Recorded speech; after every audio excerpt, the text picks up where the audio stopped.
Buenas tardes, bienvenidos a todos a estas jornadas pre-congreso Craveri, que el laboratorio Craveri nos ha regalado como elemento previo a este 20º Congreso Argentino Internacional de Flebología y Linfología de la Sociedad de Flebología y Linfología de la República Argentina, y al 6º que esta carrera de especialización en flebología y linfología para cirujanos desarrolla a nivel nacional. Vuelvo a repetir, agradecer al Laboratorio Craveri por la atención, la dedicación y el esmero. Lo queremos hacer en la figura de José Luis Racco y de todo el equipo, muchos de ellos aquí presentes, a quienes mucho agradecemos, vuelvo a repetir, porque han trabajado incansablemente solucionando problemas que, como ustedes se imaginarán, en la organización siempre ocurren. Como anfitrión de esta casa, por ser director de la carrera de especialista en esta casa desde hace ya algunos años, quiero darles a todos también esta cordial bienvenida, esperar que ustedes disfruten, como hemos disfrutado acá con el presidente del Congreso, el doctor Krapp, todo lo que es la organización y el trabajo y el esmero que le hemos puesto. Esperemos que esto se vea coronado con el éxito, con la alegría de todos ustedes, que puedan recordar este Congreso y todo lo que ello representa con gran satisfacción. En principio nosotros ya nos sentimos satisfechos porque vemos la respuesta de la gente.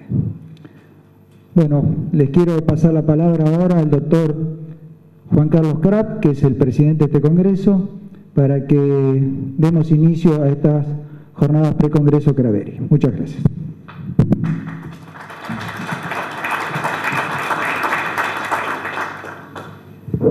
Bueno, en primer lugar quiero agradecerles la presencia acá en Buenos Aires. Ya sé que muchos de ustedes dejan tareas y cosas para hacer, tareas cotidianas, y vienen un tiempo a pasarlo con nosotros. Les agradecemos que vengan a compartir. Hoy van a recibir, ¿no es cierto?, charlas sobre el tratamiento de la úlcera venosa, y es un tema que realmente está cobrando mucha importancia. Fíjense que en el programa del Congreso Argentino le vamos a dedicar 3 mañanas, o sea, 3 jornadas de 1 hora y media al tratamiento de curación de heridas, por lo tanto, que ningún otro tema tiene esta relevancia, por lo tanto vemos la relevancia que está cobrando el tema.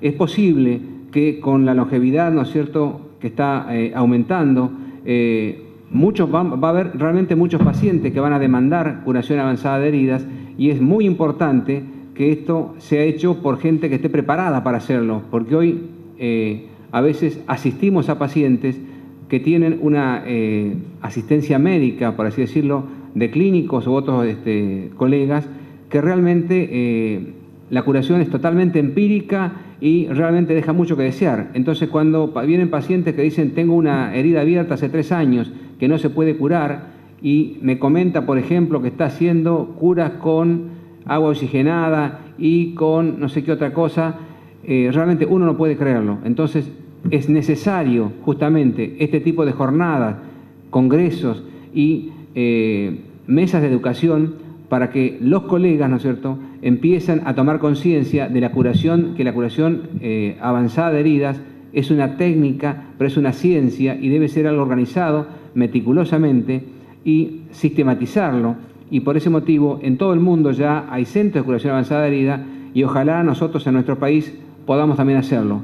Primero hay que empezar a formar a la gente. Entonces, hoy, gracias al Laboratorio Craveri, que le interesa este tema, vamos a tener una jornada especial sobre esto, que es el precongreso, y vamos a invitar primeramente a la doctora, a la licenciada Laura Correa, a hablar sobre medicina regenerativa, para poder, que es una de las cosas de avanzada que tiene el Laboratorio Craveri en la Argentina.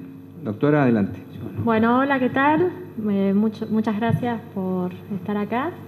Yo hoy les voy a contar un poco, en realidad, las novedades que hay en lo que se llama ahora terapias de avanzada, que se ha definido con estas 2 palabras. Generalmente, en realidad, la disciplina está cambiando muchísimo y se están, a medida que pasan los días, los meses, los años, cambiando mucho los términos y las definiciones que engloban en realidad todo lo que es las terapias de avanzada que van a ir surgiendo y están surgiendo todos los días en este momento en el mundo. La medicina regenerativa en realidad comenzó como una definición para aquellas terapias que utilizaban células y como fuente celular utilizaban las células madres. Después la Sociedad Internacional de Ingeniería de Tejidos adoptó a la medicina regenerativa como un término más genérico, ¿sí?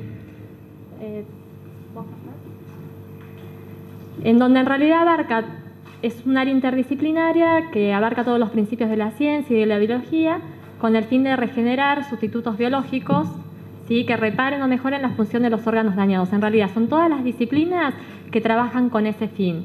Y lo pueden hacer de diferentes maneras. No solo implica que contenga células ese tipo de terapias, sino que sean terapias utilizando técnicas novedosas que permitan a nosotros regenerar cualquier tejido u órgano del cuerpo humano. Siguiente. Como pueden ver, la medicina regenerativa es una terapia, realmente es una rama interdisciplinaria, ¿sí? Se tiene que trabajar en conjunto con un montón de áreas, con físicos, con biólogos, con ingenieros en materiales, con todo lo que es investigación médica, investigación clínica. Es un área que realmente requiere de la conjunción de un montón de disciplinas y de un trabajo en equipo bastante importante, porque es sumamente compleja y también llegar a obtener resultados que sean eficaces con esta disciplina se hace bastante complejo.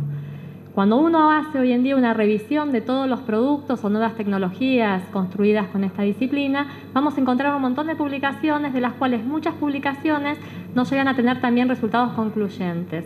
¿Por qué? Porque la complejidad que tiene asociada la disciplina en sí requiere que se trabaje en equipo y abordando todas las ramas de ese desarrollo, no solo la rama de investigación básica, sino también la clínica. Siguiente.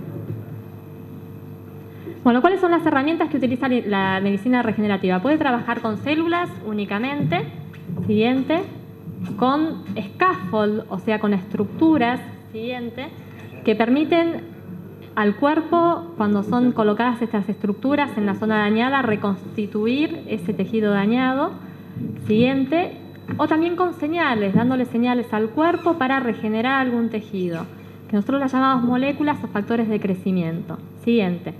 La conjunción de estas tres herramientas también puede formar en el laboratorio un sustituto, siguiente, que es un neotejido. Si nosotros podemos utilizar las células, los biomateriales o las moléculas por separado para generarle en el organismo del paciente esa regeneración, o podemos utilizar estas herramientas en el laboratorio para generar in vitro ese tejido y de esa manera implantarlo en el paciente para restituir la función de ese órgano o tejido dañado.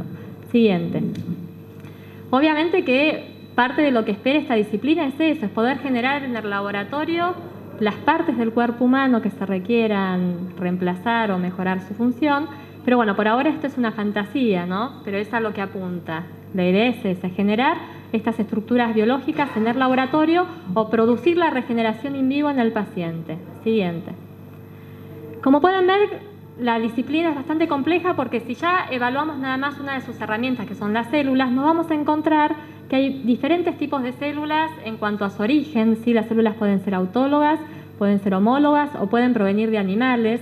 A su vez, a esas células también podemos sumarle una complejidad y decir que pueden ser embrionarias, células madres embrionarias, células madres adultas o células somáticas, ¿sí? Del individuo adulto ya. Y también podemos irnos a modificaciones que se le pueden hacer a las células, o sea, que las células sean nativas, que no se les introduzca ninguna modificación, que las células sean modificadas genéticamente, ¿sí? O también químicamente se las puede modificar. Eso nos da en realidad una diversidad de productos que se pueden generar realmente muy grande, y también le tenemos que sumar que esas células pueden o no ser cultivadas. Entonces hoy en el mundo, en el mercado, vamos a encontrar una diversidad muy grande de desarrollos debido a la complejidad ya en su materia prima, en su componente celular. Siguiente.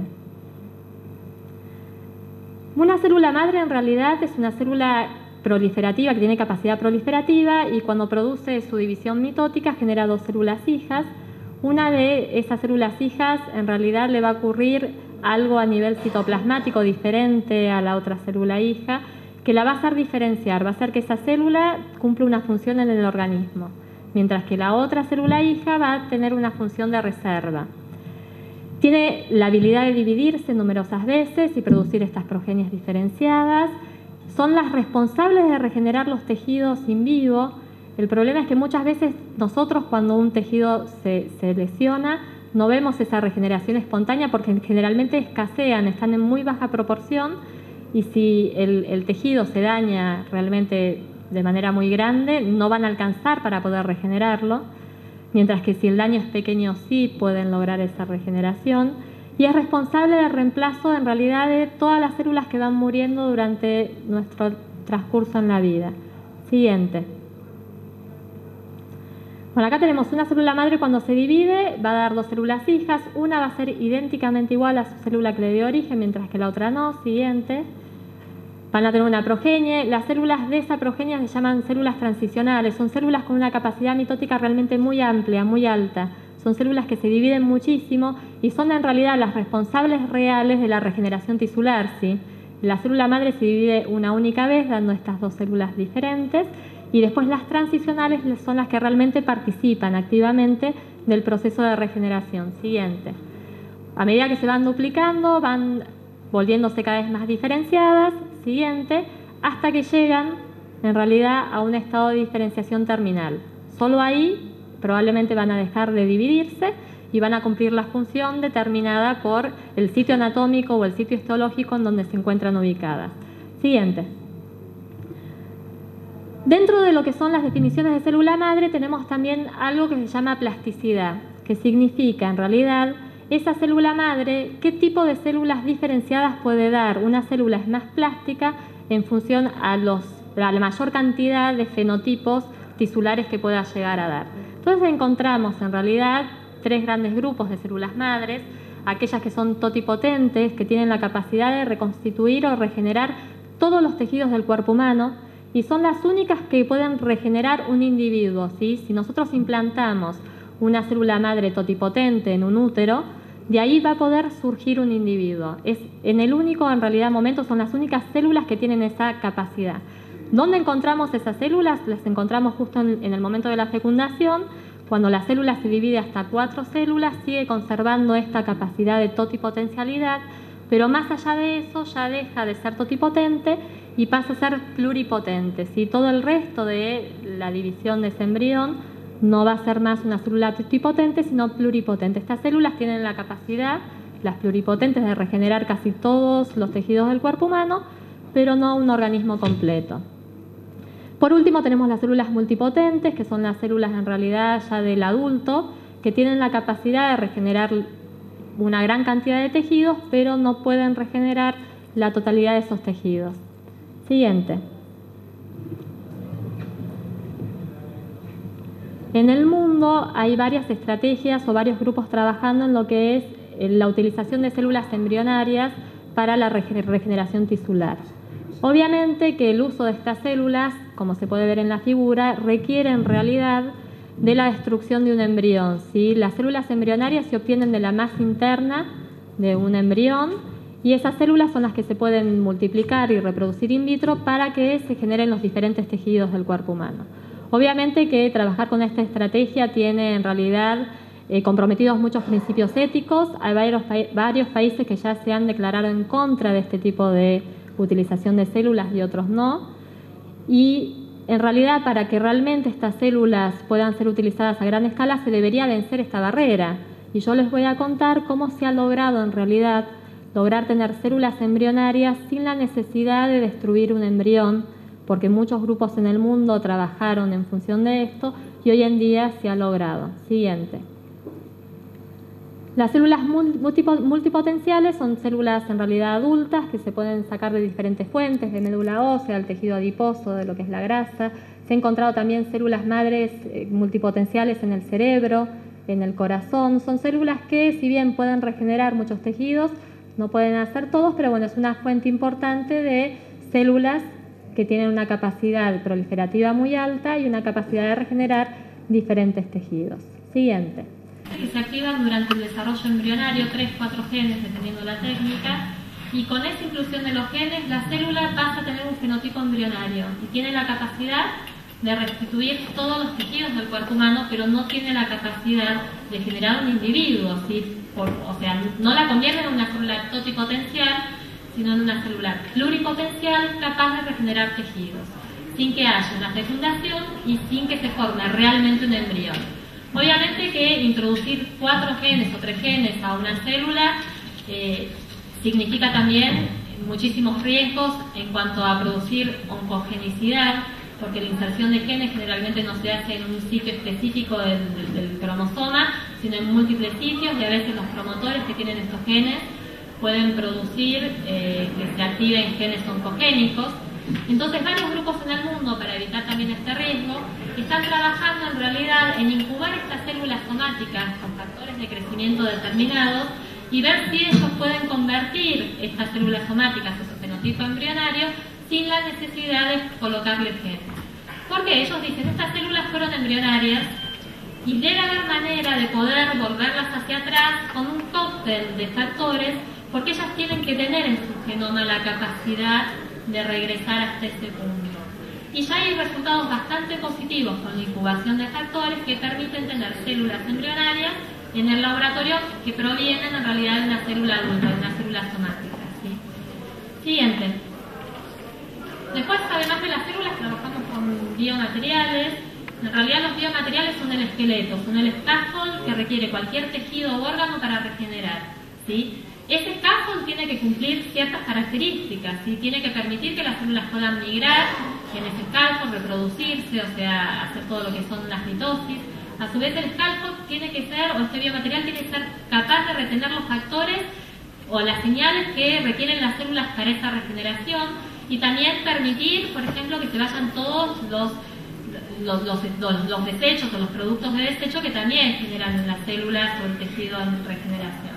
Menos usados, pero hay estrategias que combinan metales con un polímero adherente celular y permiten generar cultivos con este tipo de biomateriales, pero no son degradables si al paciente le quedan. Después están todos los que son cerámicos, siguiente, que se utilizan mucho para lo que es la regeneración ósea. Dentro de los cerámicos hay muchísimas estructuras diferentes que se pueden llegar a construir. Y por último tenemos los biomateriales poliméricos, que son los que más se utilizan. Siguiente. El problema es que cuando hablamos de polímero podemos hablar de un montón de clases de polímeros diferentes, ¿sí? Los que se utilizan en lo que es la medicina regenerativa son polímeros con características muy especiales que permitan la biocompatibilidad, que la degradación sea una degradación que no genere productos tóxicos de degradación y por eso y que permita a su vez el crecimiento y la adhesión celular. Siguiente. Dentro de los polímeros que se utilizan en la medicina regenerativa tenemos los naturales, que son aquellos que se obtienen de la naturaleza, ¿sí? Que en realidad, como son derivados de la matriz extracelular, son biocompatibles por lo general, tienen mecanismos biológicos intrínsecos, ¿sí? Ya pueden retener factores de crecimiento porque son materiales que están per se en contacto con las células y en contacto con el desarrollo de un tejido. Lo malo es que se obtienen por purificación. Los procesos de purificación de polímeros son bastante complejos y es muy difícil lograr en los procesos de purificación que el material que se obtiene sea totalmente repetitivo entre lote y lote de elaboración. Mientras que los materiales sintéticos son generados por procesos controlados. El rango de respuesta biológica generalmente es aceptado, pero hay casos donde uno lo coloca en el cuerpo y no son biocompatibles o las células no migran adecuadamente dentro de estos materiales. Su rango de degradación a veces puede producir productos tóxicos, así que uno tiene que controlar no solo que a las células les agrade estar con ese biomaterial y se pueda regenerar el tejido, sino el resultado de su degradación no pueda generar un daño a futuro. Y se puede generar con protocolos establecidos y que cada lote de elaboración sea exactamente igual. Eso lo hace mucho más controlado. No sé si pueden ver las fotos. A la derecha vemos un material sintético donde la estructura es totalmente simétrica y donde uno puede lograr en realidad estructuras repetibles en todos los casos que uno está utilizando, mientras que a la izquierda vemos que las estructuras que uno logra con polímeros naturales es mucho más variable también. Siguiente. Los factores de crecimiento son estas moléculas que yo les contaba que utilizamos como señales. Muchas estrategias toman estas moléculas nada más y las colocan en el paciente para que el paciente a través de estos mensajes que nosotros le demos puedan regenerar los tejidos. Generalmente los factores de crecimiento son proteicos y junto con las hormonas y los neurotransmisores son los responsables de toda la comunicación que se da en el cuerpo. Nosotros sabemos, o el cuerpo nuestro, tiene diferentes funciones y se comunica entre ellos gracias a estos factores de crecimiento, las hormonas y los neurotransmisores. Son los responsables en realidad de decirle a una célula qué es lo que tiene que hacer, si tiene que morir a través de una apoptosis, si tiene que migrar, si tiene que diferenciarse o no, ¿sí? Es en realidad la herramienta biológica de comunicación. Siguiente. Bueno, esto es lo que se espera, ¿no? Junto con los biomateriales, las impresoras 3D, no sé si ustedes escucharon que ya se logró generar una impresora de órganos, ¿sí? Eso significa que uno pone las células, pone el biomaterial, le da a una computadora el órgano que quiere o las características del órgano que quiere sintetizar y el órgano se imprime, ¿sí? Los científicos que trabajan en esta área ya están bromeando acerca de esto. ¿Qué va a pasar cuando realmente podamos hacer estos órganos a medida y podamos imprimir los tejidos o los órganos? Realmente se va a volver mucho más complejo también el quirófano, ¿sí? Va a haber complicaciones que hoy en día no son esperables. Siguiente. Ahora vamos a ir un poco más profundo a lo que es la medicina regenerativa en lo que es el tratamiento de las heridas crónicas. Nosotros los biólogos, cuando empezamos a trabajar en una patología determinada, en realidad nos focalizamos en el punto de partida y estudiamos cómo es el comportamiento del tejido en la situación patológica que queremos intentar resolver. Cuando uno va a estudiar lo que pasa en una herida crónica, en una úlcera, se encuentra, por ejemplo, que si toma una muestra del tejido que está en la base de la úlcera o en los bordes de la úlcera, las células que puede obtener de ese tejido son células que no son normales, tienen características fenotípicas diferentes. Eso significa que cuando yo las estimulo in vitro, por ejemplo, no responden como respondería una célula en cualquier otro lugar de nuestro cuerpo que no esté afectado por esa úlcera. ¿Y cuáles son esas características diferentes que tienen estas células en la úlcera? Son, por ejemplo, que tienen un fenotipo senescente. Eso significa que son células que están dormidas, envejecidas, ¿sí? Que no están en realidad activas como estaría una célula sana. Y esa senescencia produce un montón de cambios en el sitio de la lesión que probablemente ayuden o sean los causantes de que la úlcera no pueda cerrar, ¿sí? Son células que están disminuida su secreción de estas moléculas, de estos factores de crecimiento, que son los que sensan o los que conversan con el borde, con el resto del organismo, para decir acá hay algo abierto, hay algo que realmente se encuentra lesionado y tenemos que cerrar. Esos factores, por ejemplo, de crecimiento se ven totalmente alterados. A su vez, cuando uno tiene una lesión, hay pérdida del tejido tisular, pérdida de la matriz y pérdida del contenido celular, por lo cual las células tienen que migrar para poder regenerar. Y estas células senescentes, tanto los queratinocitos como los fibroblastos, perdieron esa capacidad de migrar. Entonces eso ayuda a que no se pueda regenerar ese lecho ulceral.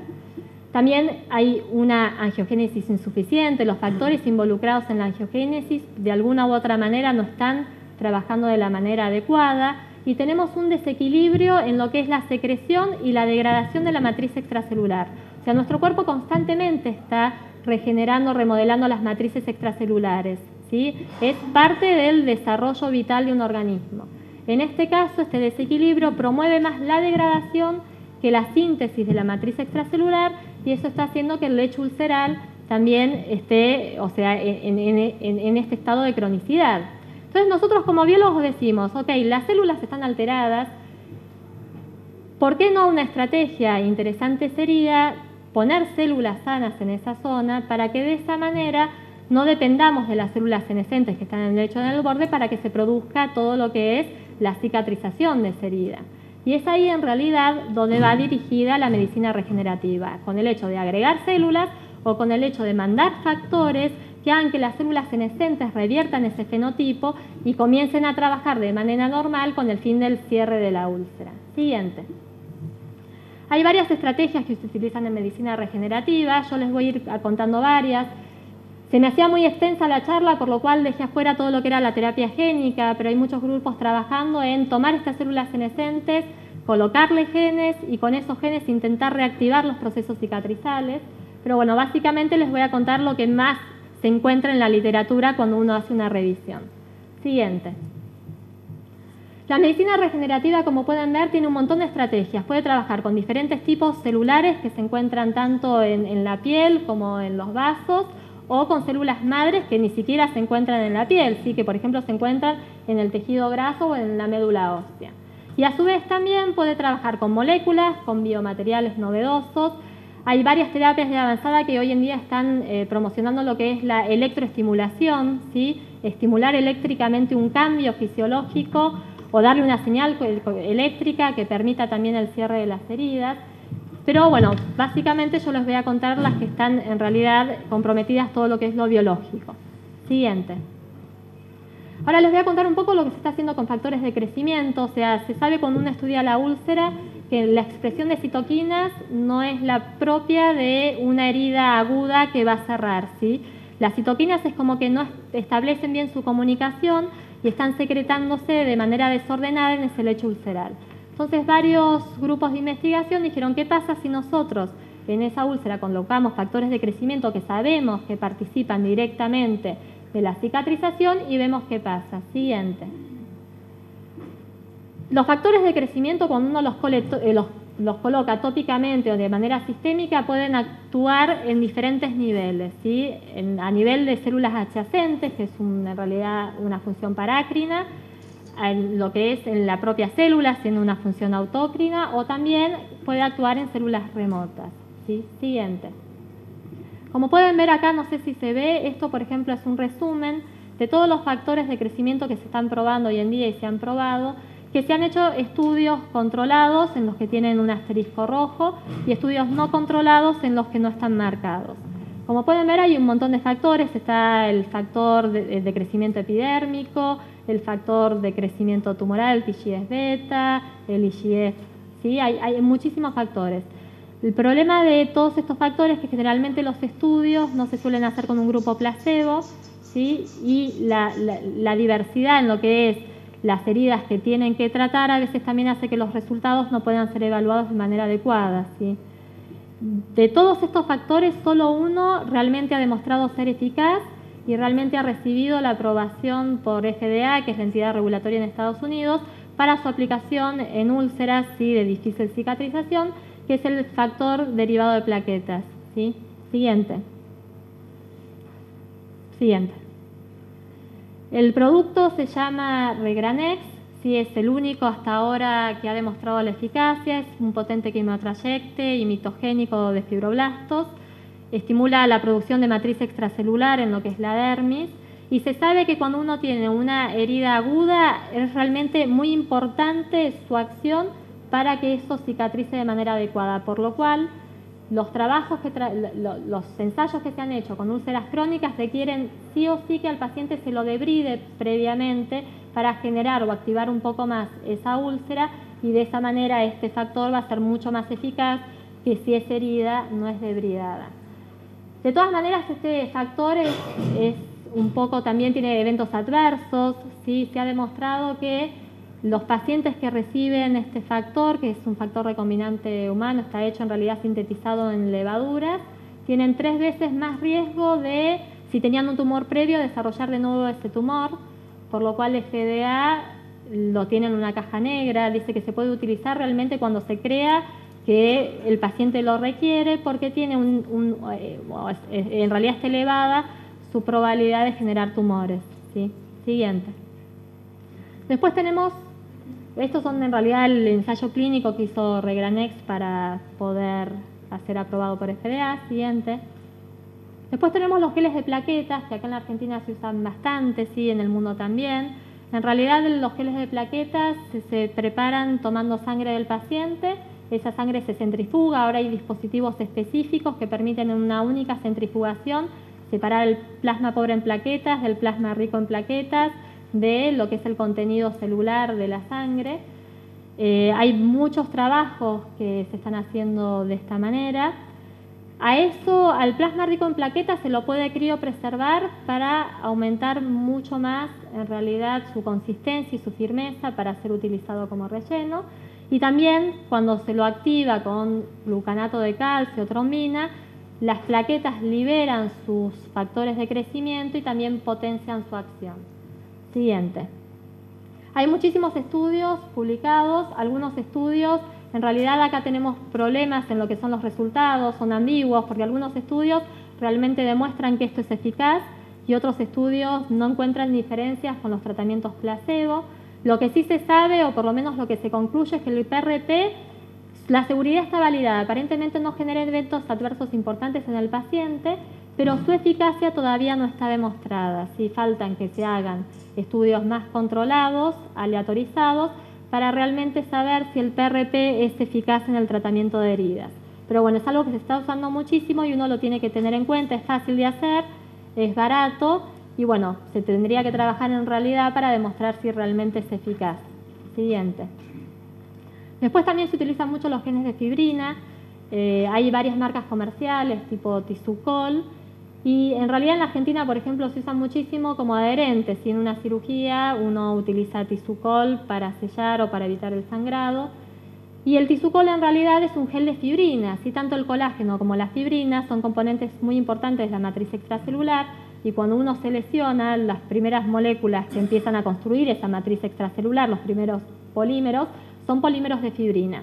Entonces varios grupos han probado estos polímeros de fibrina con el fin de ver si realmente pueden ayudar a lo que es el cierre de las úlceras. Hay algunos reportes que realmente parece funcionar, pero de todas maneras no son suficientes, son de muy pobre evidencia para permitir decir que realmente este es un tratamiento eficaz. Por ahí los trabajos que combinan la fibrina con los PRP dan mejores resultados que los geles de fibrina solo. Siguiente. Después también se utilizan varios biomateriales como el ácido hialurónico, que se está empezando a usar bastante. Siguiente. Lo que son los geles o los apósitos de colágeno. Con los apósitos de colágeno tenemos una gran variedad porque estos apósitos se los puede asociar a diferentes moléculas que sean, por ejemplo, secuestrantes de metaloproteinasas o que contengan plata o que contengan quelantes y de esta manera tener resultados diferentes en función del estado en la que se encuentra la úlcera. Comercialmente hay muchísimos y bueno, la evidencia por ahora, hay varios que están también aprobados, es bastante buena. Siguiente.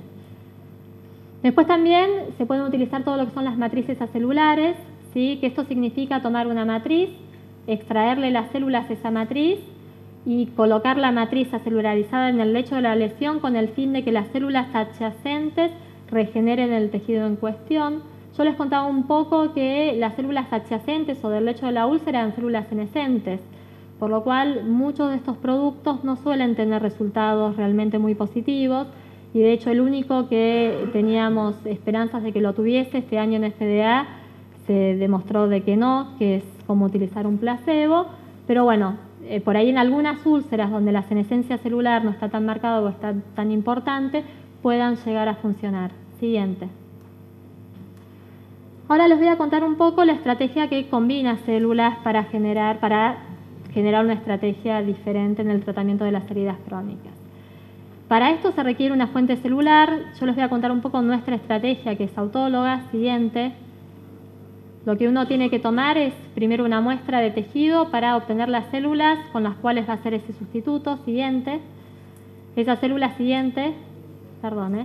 las trae al laboratorio, las puede multiplicar in vitro y las puede colocar directamente en el paciente para que el tejido se regenere in vivo. Esa es una estrategia que se usa bastante, pero que generalmente tarda mucho en hacer efecto, ¿sí? Porque las células primero se tienen que adaptar a la situación in vivo, tienen que empezar a secretar la matriz extracelular y de esa manera van a lograr regenerar el tejido en cuestión.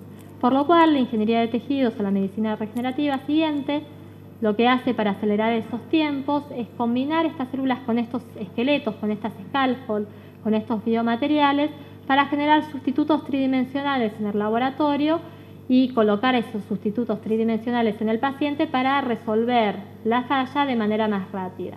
En este caso, en realidad, yo quise mostrarles los 3 tipos de sustitutos que se están utilizando hoy en día para el tratamiento de las úlceras. En un sustituto solo se toma el biomaterial con las células epidérmicas, con los queratinocitos, se genera una epidermis en el laboratorio y esa es la epidermis siguiente que se va a colocar en el paciente, ¿sí? Para cubrir la lesión. Siguiente, la otra estrategia es tomar los fibroblastos con el biomaterial, hacer esta estructura tridimensional e implantarle una dermis celular al paciente. Siguiente, y la última estrategia es tomar, siguiente, la matriz extracelular con los fibroblastos, con los queratinocitos, generar un dispositivo dermoepidérmico en el laboratorio y ahí implantarlo en el sitio de la lesión. Siguiente. Bueno, yo les contaba un poco que estas células se tienen que cultivar, se tienen que armar las láminas, combinar con el biomaterial, pero esto desde el punto de vista del laboratorio no es algo tan sencillo. Estrategias de cultivo hay muchísimas, uno puede hacer láminas, puede hacer bolitas, puede imprimir con esas bolitas tejidos tridimensionales. Entonces, en función de cuál es la patología de base que uno tiene que tratar, tiene que elegir en el laboratorio cuál es la mejor estrategia para abordar este tipo de problemática. Entonces, también vamos a encontrar diversas estrategias para generar la piel o la epidermis o la dermis artificial. Siguiente. Bueno, dentro de los sustitutos de la piel, los primeros que se empezaron a comercializar o a utilizar eran las láminas de epidermis, que por ahí son mucho más útiles para lo que son grandes quemados, ¿sí? Porque la idea del grande quemado es cubrir la zona que ha quedado expuesta. En lo que es cicatrización de heridas no son en realidad tan beneficiosas, porque este epidermis en realidad es una lámina estratificada de queratinocitos, pero que no tiene membrana basal. Y a su vez es deficiente en lo que es estimular la generación de dermis por debajo. Por lo cual, cuando uno tiene una úlcera, por ejemplo, el hecho de colocar una úlcera crónica, si solo le ponemos epidermis por arriba, es posible que no logramos resolver realmente todo el problema.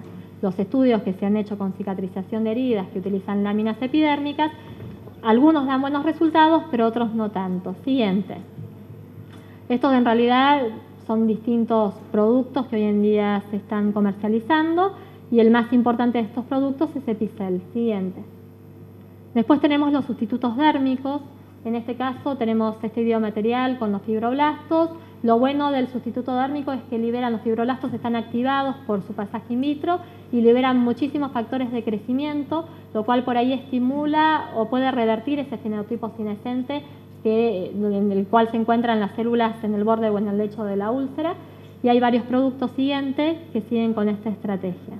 Siguiente. Por último tenemos los sustitutos dermoepidérmicos, que tienen el componente dérmico y epidérmico, y realmente estos son los que han demostrado una gran ventaja en lo que es la cicatrización de las úlceras. Siguiente. En realidad, a nivel comercial se encuentran solo estos 3 productos. Siguiente. ¿Cuál es el mecanismo de acción que está propuesto para este tipo de sustitutos? Cuando uno tiene una lesión, nos vamos a encontrar que hay una pérdida de masa celular y también de matriz extracelular. Cuando uno coloca un dispositivo, sea dérmico, epidérmico o dermoepidérmico, en ese sitio lesionado, va a colocar células que van a empezar a remodelar el dispositivo con el cual ellas también son colocadas. Y van a empezar a interactuar con las células que se encuentran adyacentes a ese tejido que uno agregó.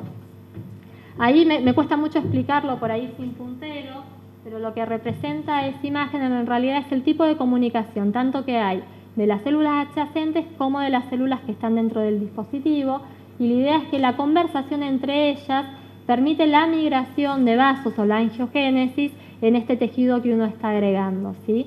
Hay toda una interacción que se da para que se produzca este mecanismo de acción de regeneración. Siguiente.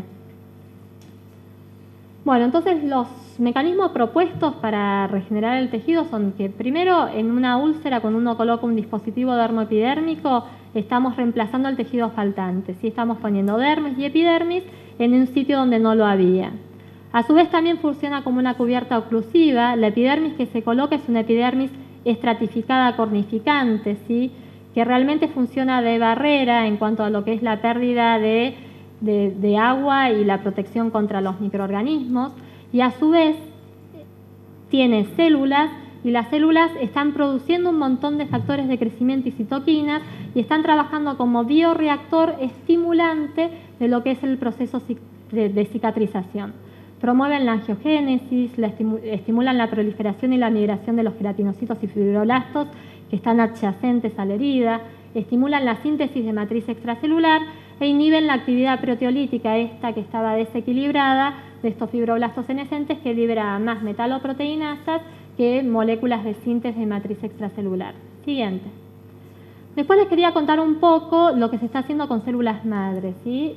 Esto todavía no hay en realidad resultados clínicos a nivel bibliográfico, son por ahora pruebas que se están haciendo en animales, pero las células madres en realidad mesenquimáticas tienen una característica bastante interesante que yo se las menciono en esa diapositiva. Primero, son células que pueden migrar a los sitios donde ocurre una lesión. Hay factores que se liberan al torrente sanguíneo que son detectados por estas células mesenquimáticas que están de reserva en la médula ósea o en el tejido adiposo. Esas células son sensibles a esos factores que se liberan al torrente sanguíneo y pueden responder a esa liberación migrando al sitio donde está ocurriendo la lesión. A su vez, tienen propiedades inmunosupresoras. Nosotros sabemos que estas células liberan factores que trabajan directamente sobre los macrófagos y sobre los linfocitos, generando una inmunosupresión. Eso lo hace muy interesante no solo para lo que es la medicina regenerativa, sino cuando uno también no tiene células del propio paciente, ¿sí? Que sea inmunosupresora puede beneficiar las terapias que son homólogas, ¿sí? Que uno tiene que tomar células de otra persona y colocárselas al paciente. Pero en lo que es la cicatrización de heridas, es bastante interesante esta característica inmunosupresora y el manejo que tienen hacia los fibroblastos, la comunicación directa, que puede ayudar un poco a desarmar esa estructura crónica y patológica que tienen estas úlceras. A su vez, secreta factores parácrinos, ¿sí? Que promueven la angiogénesis y todos los procesos de reparación celular. La característica que tienen es cuando están en su estado indiferenciado, es que no secretan matriz extracelular. Yo no puedo tomar la célula madre como una fuente de regeneración de matriz extracelular como lo sería un fibroblasto. Pero también se sabe que estas células con el estímulo adecuado, además de producir todo lo que mencioné anteriormente, también se pueden diferenciar a fibroblastos y en su estado diferenciado sí pueden secretar matriz extracelular. Entonces, hoy en día, en realidad, hay varios grupos trabajando en lo que son úlceras de origen diabético o venoso, en ensayos preclínicos en animales, donde están demostrando tener bastantes buenos resultados que perfilarían estas células como una alternativa a futuro para el tratamiento también de las úlceras. Siguiente. Acá se ve que la célula madre en realidad, en lo que es la cicatrización de la úlcera, estaría actuando por varias vías y no por una única vía, ¿sí? Podemos ver que lo que está en realidad conversando con todo lo que son los macrófagos para detener este proceso proinflamatorio que tiene la úlcera crónica, son proangiogénicas, se diferencian a queratinocitos y a fibroblastos e inhiben esta también situación de degradación de la matriz extracelular. Siguiente. Bueno, por lo tanto, las úlceras que no sanan son heridas que no responden a la terapia inicial o que persisten a pesar de que realmente están bien tratadas. Cuando uno tiene este tipo de lesión, se deberían empezar a probar en realidad estas nuevas técnicas de terapia de avanzada o estas nuevas terapias de avanzada para ver si utilizando cualquiera de ellas se logra el cierre completo de la úlcera. Existe una amplia y creciente gama de terapias avanzadas en el mundo. En la Argentina yo creo que están llegando también y la idea es realmente resolver esta patología que con el envejecimiento de la población se va a ir volviendo más frecuente. Siguiente. Bueno, muchas gracias a todos por su atención.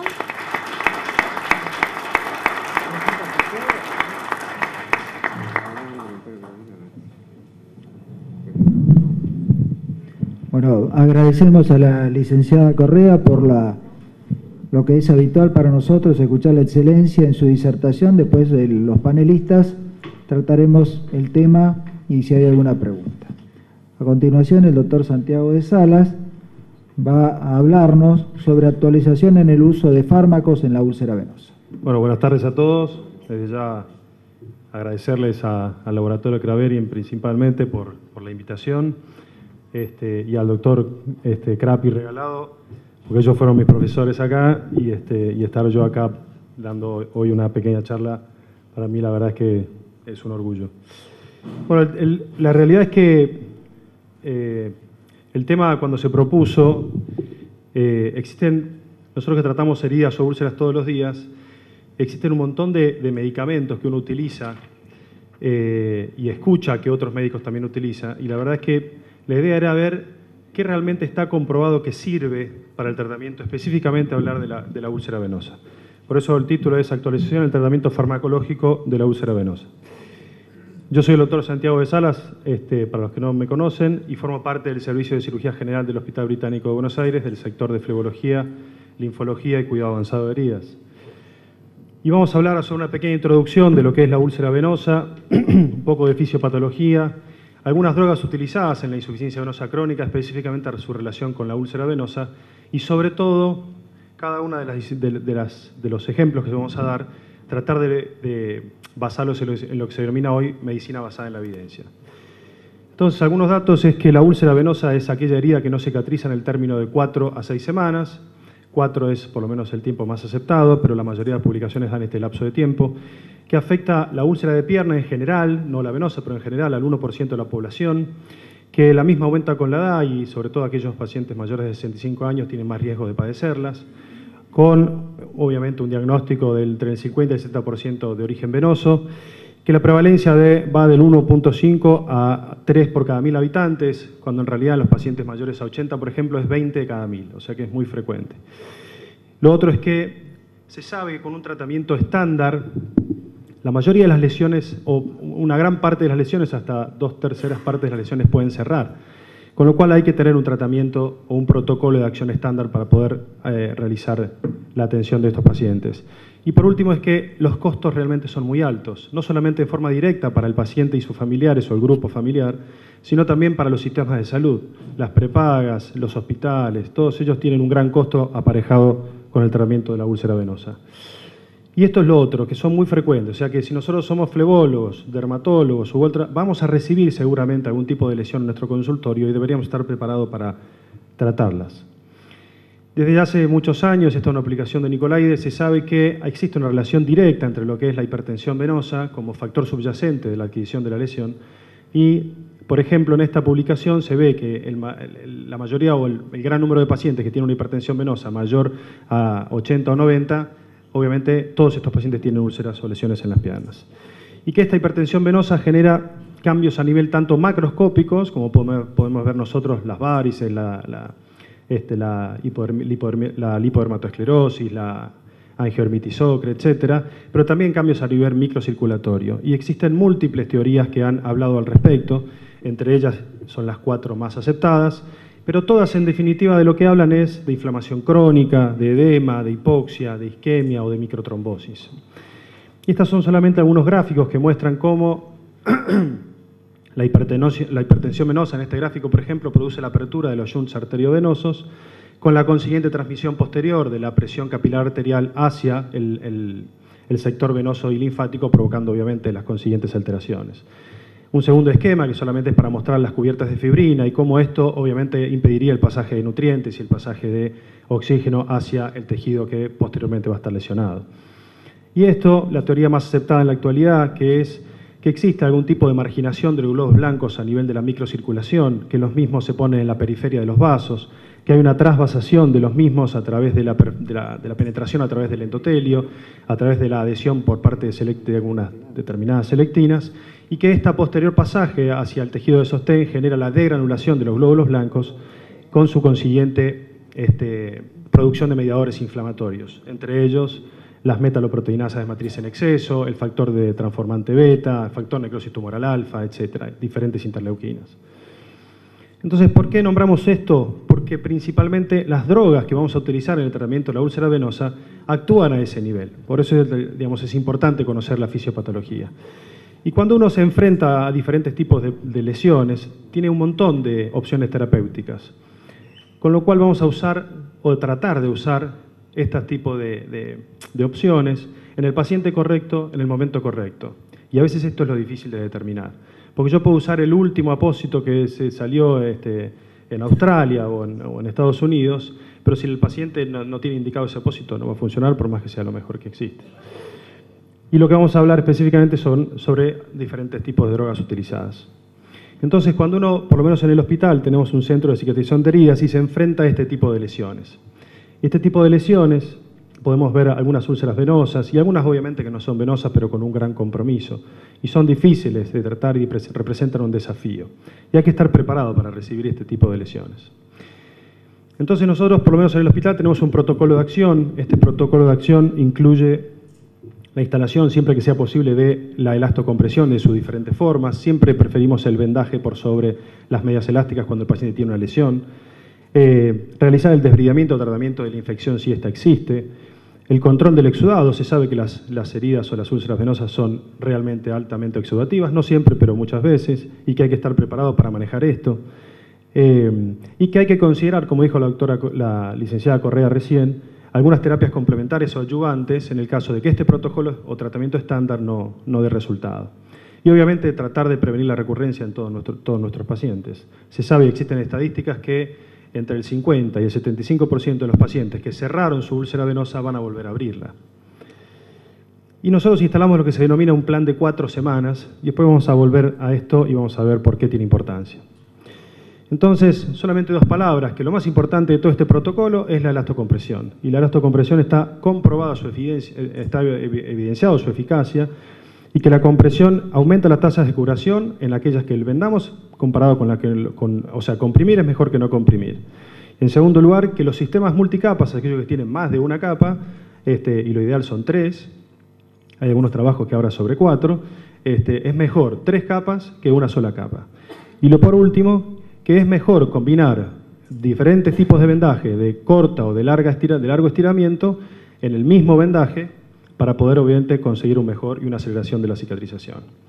Entonces ahora sí, metiéndonos de lleno en lo que es el tratamiento farmacológico, múltiples medicamentos se han utilizado para lo que es el tratamiento o los diferentes signos de la insuficiencia venosa crónica y sobre todo para la úlcera venosa. Existe una clasificación más actual, dada por esta publicación, donde hay un nuevo concepto, lo que se denomina drogas venoactivas. Entre ellas están las de origen natural, las sintéticas y otro tipo de drogas que escapan obviamente al tratamiento venoso en sí, que también son utilizadas para el tratamiento de la úlcera venosa. De todas estas, la más considerada, y esto es los mecanismos de acción de las diferentes, tener en cuenta que de todas estas drogas venoactivas, la fracción flavonoide micronizada y purificada, diosmina, esperidina, la combinación, es una de las más estudiadas y fundamentalmente lo que hace es inhibir esta adherencia leucocitaria a la pared y a las válvulas, obviamente previniendo o generando una disminución de la lesión a ese nivel. Y lo otro, como mecanismo de acción general, es la protección del endotelio contra la hipoxia. Entonces, ahora sí, existen múltiples ubicaciones al respecto, de mayor evidencia, o sea, todo lo que son revisiones sistemáticas o metaanálisis o ensayos clínicos controlados, hablan sobre que la mayoría de las drogas venoactivas tienen su efectividad, pero solamente la fracción flavonoide purificada y micronizada está comprobado su eficacia en úlcera venosa, y ahora vamos a volver sobre ello. En esta recomendación, la recomendación es alta. La diosmina aspirina también mostró en diferentes trabajos a doble ciego acelerar la cicatrización de la úlcera venosa, y en el 2005 Corey Smith presentó una publicación, una revisión y un metaanálisis sobre 723 pacientes, y su conclusión era: el tratamiento oral con diosmina aspirina micronizada más terapia compresiva más cuidado local específico de la úlcera, por lo que se denomina cuidado avanzado de heridas, acelera el cierre de las lesiones. Y en este trabajo lo que podemos ver es que existe una diferencia significativa con aquellos pacientes tratados con elastocompresión y diosmina aspirina micronizada con un tiempo de cierre medio de 16 semanas, comparado con la terapia compresiva sola, donde aquella fue de 21 semanas, con una diferencia significativa con una P menor a 0,5.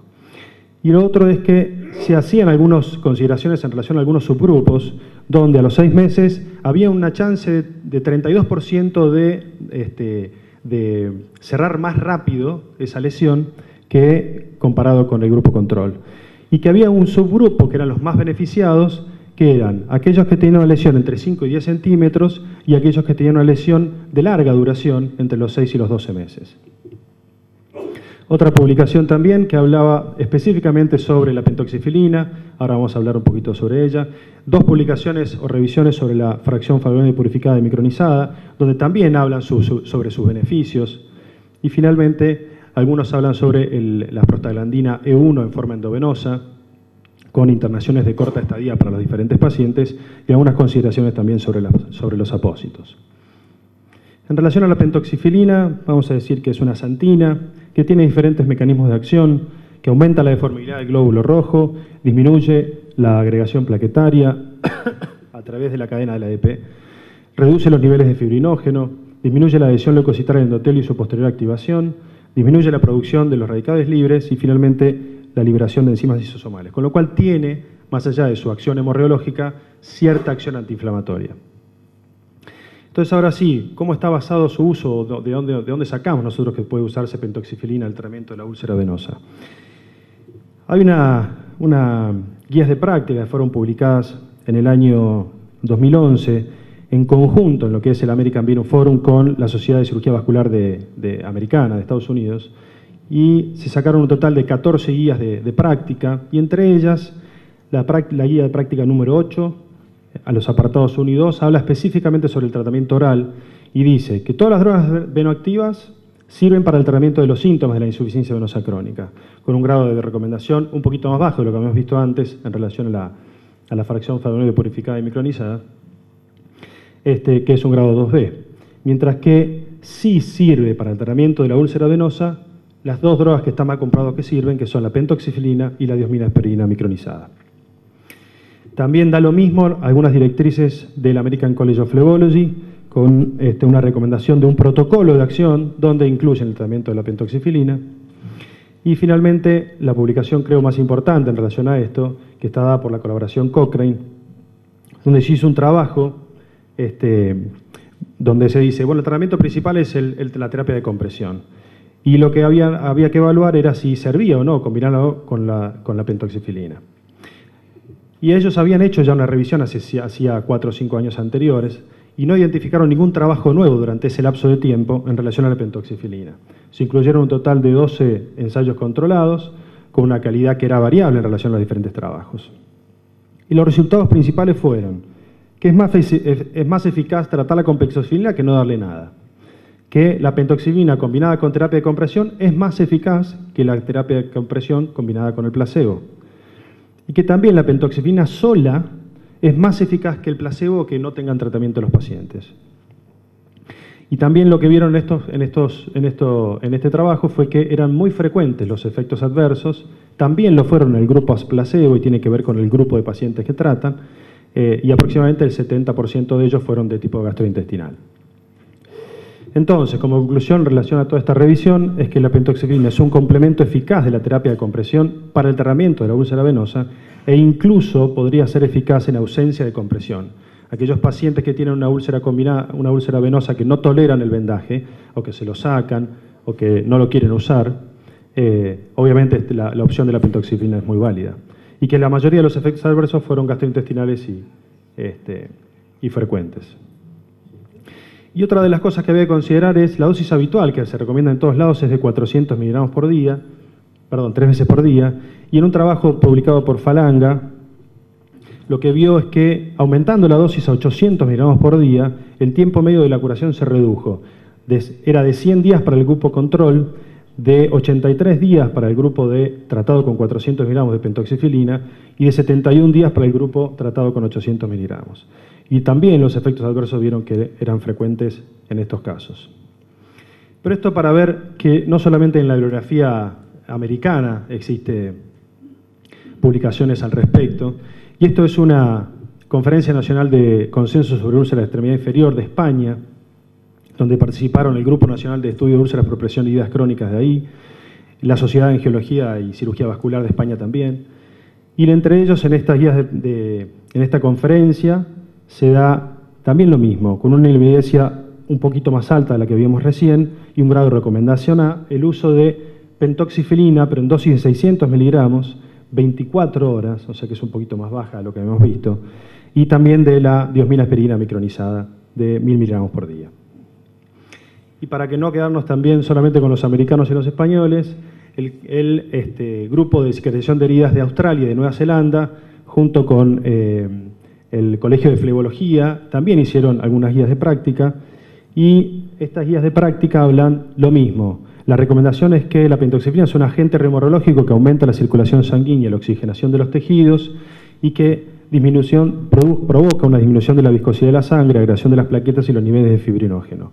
Y que si la misma no tiene contraindicaciones, debería ser utilizada como coadyuvante en el tratamiento de compresión de la úlcera venosa.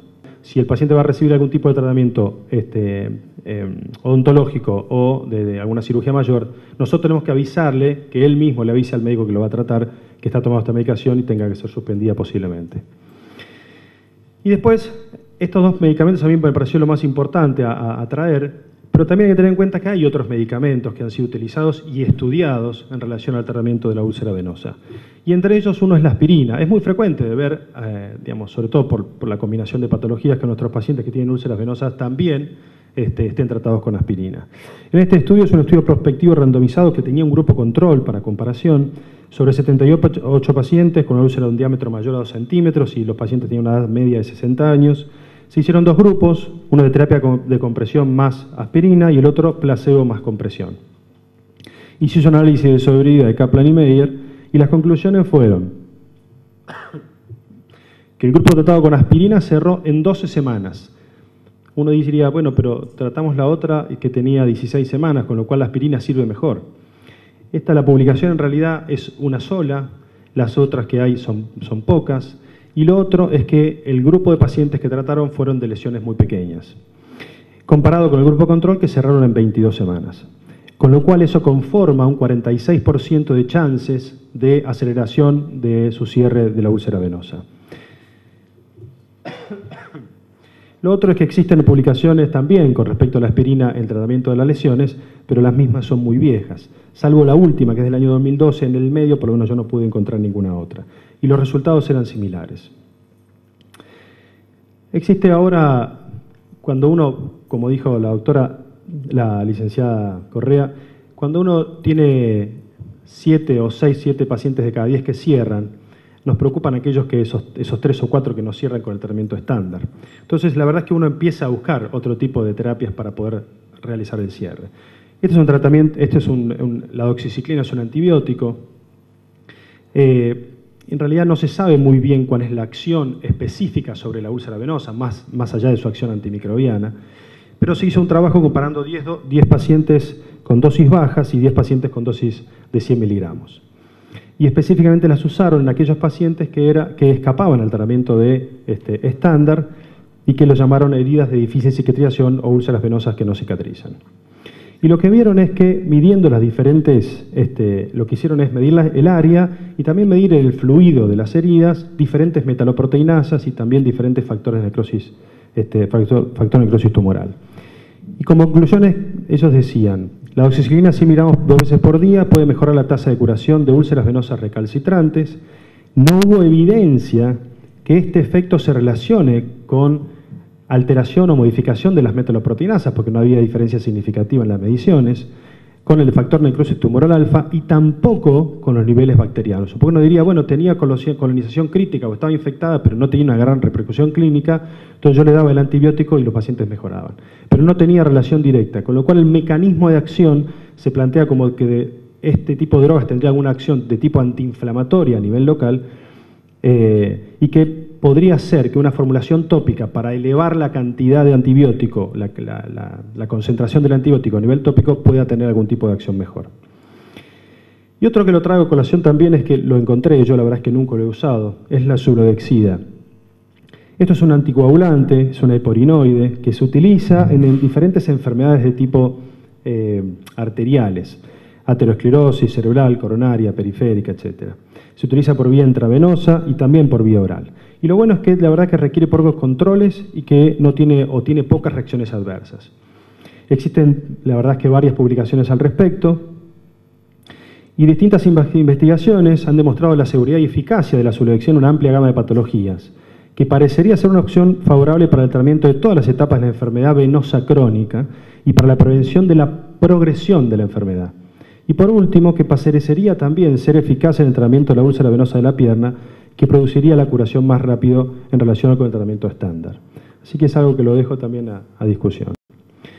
Y por último, yo la única publicación que encontré fue el alopurinol. Gracias. Se sugiere, obviamente sabemos que existe una alta concentración de radicales libres a nivel de la lesión y que las heridas crónicas están estancadas en esta etapa inflamatoria durante mucho tiempo. Entonces sugería en este trabajo que los radicales libres que están implicados directamente en el mecanismo de ulceración venosa y son responsables de su persistencia, la eliminación de estos radicales libres traería aparejado una aceleración en la cicatrización. Por último, lo que quiero decir es, si existe medicina basada en la evidencia que nos dice que hay que utilizar algunas drogas, lo que uno se pregunta también es por qué utilizamos cosas que por ahí no están comprobadas. Y de hecho, nosotros recibimos bastantes lesiones en el hospital y muchos de los pacientes vienen medicados, por ejemplo, con el cilostazol. Y uno diría, ¿por qué le doy cilostazol a una úlcera venosa si no está comprobado su uso? Y esto es solo un ejemplo de tantos otros medicamentos que uno utiliza. Volviendo a lo que decíamos antes, ese protocolo de instalación de 4 semanas. ¿Por qué es importante? Porque salvo que surja durante estas 4 semanas algún tipo de complicación, el mismo debería mantenerse. Y que aquellas lesiones que reducen su área mayor al 40% a las 4 semanas, es seguro o es casi seguro que a las 12 semanas las mismas estén cerradas. Y lo mismo, aquellas lesiones que no han tenido mejoría durante este lapso de tiempo con la instalación del protocolo de acción, es muy improbable que cierren sus lesiones a las 12 semanas. Entonces, ¿para qué mantener ese tratamiento durante un mayor tiempo que 4 semanas si no hemos tenido mejoría hasta ese momento? O tenemos un falso diagnóstico o estamos haciendo algo mal que habría que corregir. Y es lo que se llama la reevaluación. Por eso son importantes las 4 semanas. Los americanos a esto le llaman el 4-week plan. Y si no hay mejoría habría que reevaluar. Por ejemplo, este caso es un paciente con una insuficiencia venosa crónica que había hecho una erisipela y eritemato ampollar. Caen las ampollas, quedan estas lesiones. Se instala un tratamiento y a las 4 semanas tenemos esto. Entonces, si uno lo reevalúa, el paciente disminuye la cantidad de fibrina, disminuye el tamaño de las lesiones, disminuye el edema, o sea que hemos tenido mejoría, con lo cual estamos autorizados a seguir con el tratamiento. Y por último, ¿por qué la medicina basada en la evidencia es importante? ¿Por qué uno a veces hincha con esto? Y se está comprobado que existe lo que se llama una brecha entre la evidencia y la práctica. Y es lo que yo acabo de decir, ¿por qué usar determinadas drogas que no está comprobado su uso? Se sabe que entre el 30 y el 40% de los pacientes, digamos, que tratamos en el consultorio, no están tratados de acuerdo a la evidencia que existe en la actualidad. Y lo que es peor, un 20 o un 30% de los pacientes que tratamos no necesitan ese tratamiento que nosotros le estamos dando y a veces le hace mal. Con lo cual, esa es la razón por la cual lo hace importante. Entonces, en resumen y para terminar, obviamente tener un protocolo de acción de tratamiento para el tratamiento de las lesiones venosas, que estar actualizado para ofrecer el mejor tratamiento a través de lo que acabamos de denominar, que es medicina basada en la evidencia, considerar el uso de pentoxifilina como coadyuvante a la terapia de compresión o solo cuando la misma no puede utilizarse, considerar el uso de diosmina expedida micronizada en algunos casos seleccionados o como alternativa a la pentoxifilina, por ejemplo, la mala tolerancia, que la mayoría de las drogas venoactivas tiene su efecto antidematoso y que atenúan los síntomas de insuficiencia venosa crónica, y que obviamente es necesaria una mayor investigación de algunos de estos fármacos presentados hoy para determinar cuáles son sus indicaciones y finalmente cuál es su eficacia. Muchas gracias.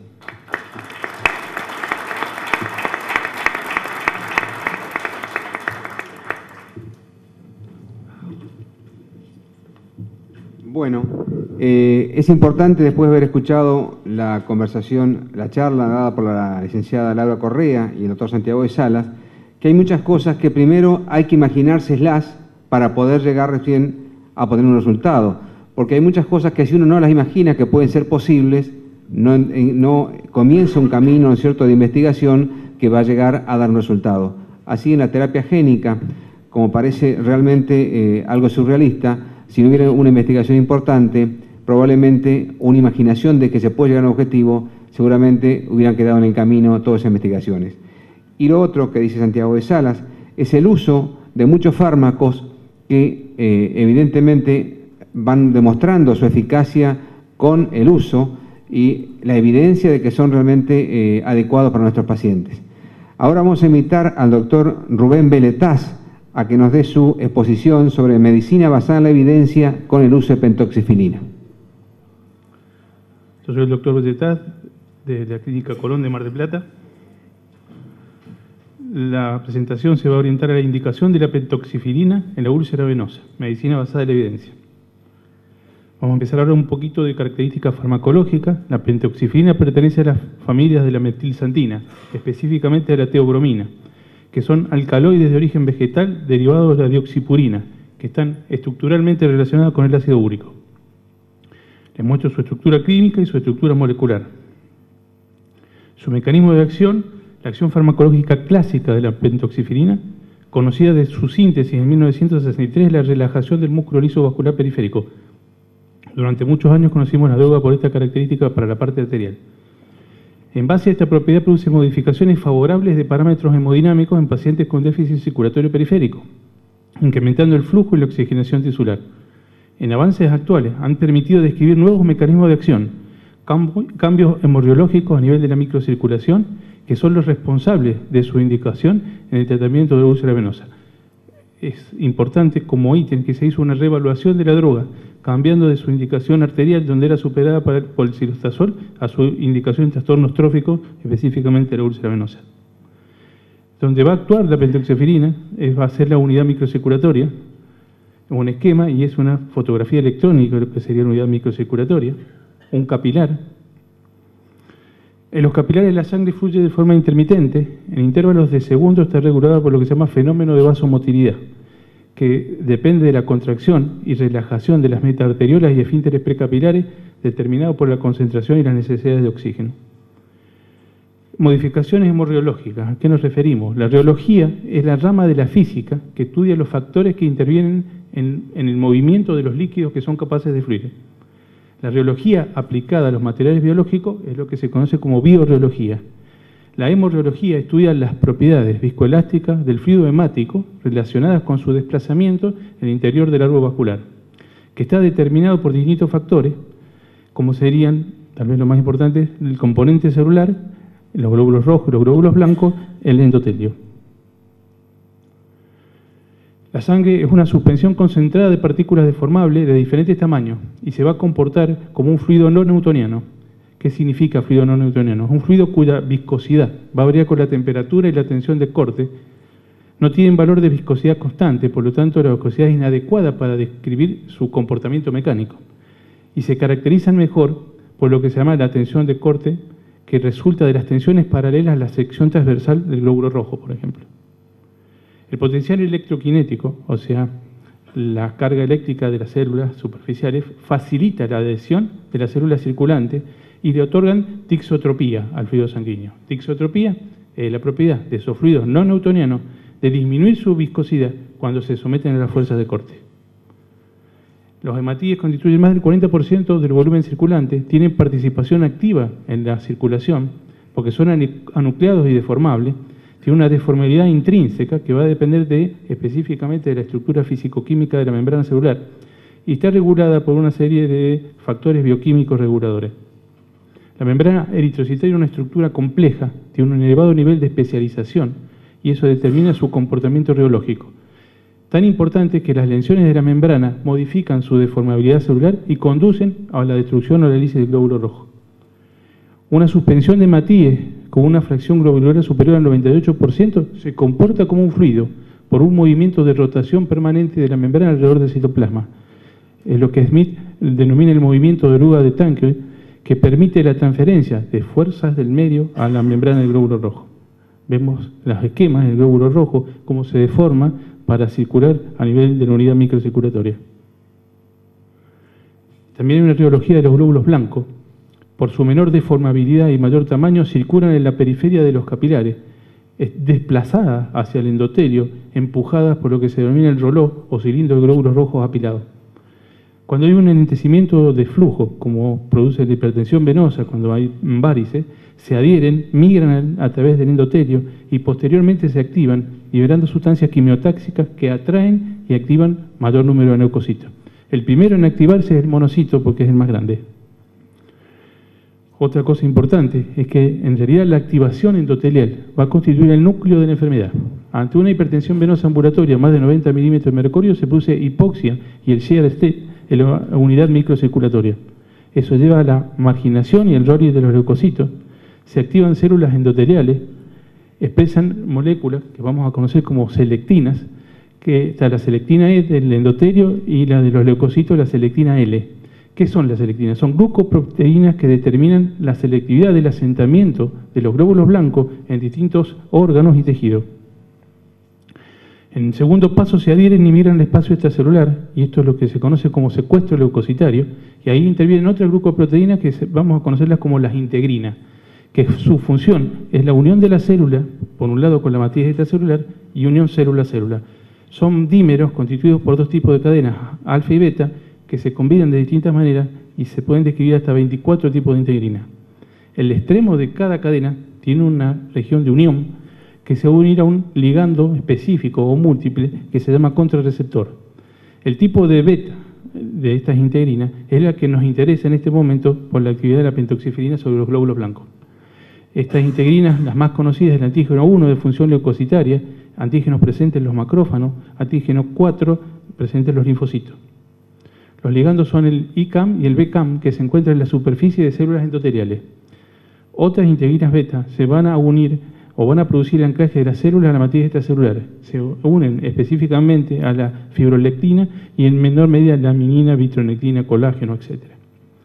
Pero es más complejo. Las integrinas no solamente son sitios de unión mecánica, sino que producen mensajeros secundarios que refuerzan la capacidad de la célula de tomar decisiones biológicas para moverse, anclarse, morir o diferenciarse. Estos mensajeros secundarios son múltiples y se denominan los factores de crecimiento, como la licenciada. La tercera parte es la quimiotaxis, que es la migración dirigida de los glóbulos blancos hacia el agente que los atrae. En cuarto lugar, la conglomeración y la degranulación. Entonces, la inflamación cumple un papel crítico en la génesis y progresión de la enfermedad venosa. Y se produce a dos niveles fundamentales. Lo que conocíamos hasta ahora era la macrocirculación, donde actúa la diosmina, desencadena primero una incompetencia valvular, reflujo, hipertensión venosa, y eso lleva a la remodelación de la pared venosa y la producción de las varices. Pero esta misma inflamación se produce a nivel de la microcirculación y que va a llevar a cambios tróficos cutáneos, en su expresión más grave, la úlcera venosa. Fotos muy interesantes, una pared venosa en la primera placa, una vena normal, los leucocitos adheridos al endotelio o la interacción con la pared venosa y todo un proceso inflamatorio en la pared venosa, en la tercera placa. El secuestro leucocitario, que sería el fenómeno inflamatorio inicial por biopsias de úlceras. Un esquema donde se ve la adherencia leucocitaria, la migración leucocitaria y la activación de los leucocitos con eliminación de sus factores. También Smith, ¿sí?, en esta teoría del atrapamiento leucocitario, demostró que la fuerza tendiente a la adhesión de los glóbulos blancos es inversamente proporcional a la velocidad de flujo, que quiere decir que las varices tenemos tendencia a la inflamación de la pared venosa. Con el Smith entonces sugirió el secuestro leucocitario en los miembros inferiores durante la hipertensión venosa, jugó un papel importante en la génesis de la varices. Esto es lo conocido hasta ahora y es lo que se explicaba hasta ahora de la diosmina. La pentoxifilina también va a intervenir en este secuestro leucocitario, va a tener un mecanismo semejante, pero más orientado a lo que es microcirculación, todos los factores que hablamos recién en el esquema. Tenemos también fotos muy importantes, el flujo en un capilar en la placa 1, donde se ven los glóbulos rojos, los glóbulos blancos. Dijimos que los glóbulos blancos tenían un papel muy importante, predominante.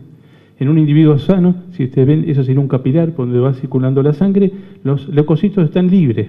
En cambio, en un paciente con insuficiencia venosa crónica, empezamos a ver que se marginan y los vemos capturados en la pared de la varice. Se adhieren, los receptores se pegan a la pared y empiezan a rolar y se van a fijar y por un espacio de dos células endoteliales van a migrar y van a degranular los distintos factores. La función sería de la pentoxifilina y de la diosmina micronizada es evitar este proceso inflamatorio, inhibir la adhesión y el rolling.